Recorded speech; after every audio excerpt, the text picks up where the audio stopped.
Salut Néo, je m'appelle Nicolas Fiche et je suis le producteur du Dernier Quart d'Heure. Je suis Arthur et je suis le réalisateur du Dernier Quart d'Heure, un court-métrage en hommage à Robert Badinter.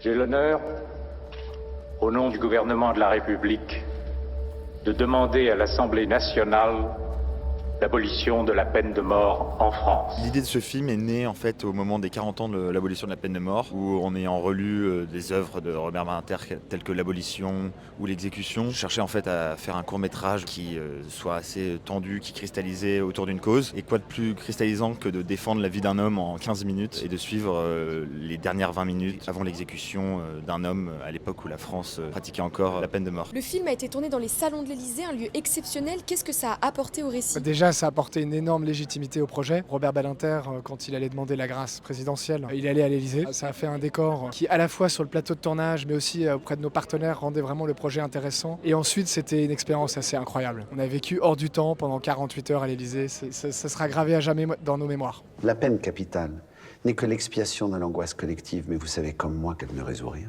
Elle annule le risque de récidive et apporte le calme. En fait, j'ai eu la chance pour effectivement incarner une inspiration de Robert Badinter, Guillaume Gallienne, et pour jouer le rôle de la présidente de la République, Sylvia Berger. C'est des rôles assez importants et assez difficiles. On a eu la chance de tourner, comme Nicolas l'a dit, à l'Élysée, donc c'était d'autant plus aidant. C'est vrai que d'avoir deux grands comédiens de cette grande institution, ça m'a bien sûr beaucoup aidé. Le film imagine une France où la peine de mort existerait encore. Qu'est-ce que vous vouliez que le spectateur ressente ? En fait, c'est avant tout pour parler à la jeunesse. Nos générations n'ont absolument pas connu les combats de Maître Robert Badinter. Bien sûr, on les a appris à l'école, c'est dans les livres d'histoire, c'est dans la Constitution, mais c'est vrai que c'était avant tout pour permettre à la jeunesse de comprendre qu'est-ce que c'était que de défendre la vie d'un homme dans un bureau, autour d'une conversation, et à quel point montrer que cette justice-là et ce combat-là, le fait que la justice ne doive pas tuer, était un combat complètement légitime porté par nos aînés, et particulièrement par Robert Badinter. Je refuse de croire en une justice qui tue. Vous avez tous les deux une trentaine d'années. Comment on aborde un sujet comme celui-là quand on parle à sa génération ?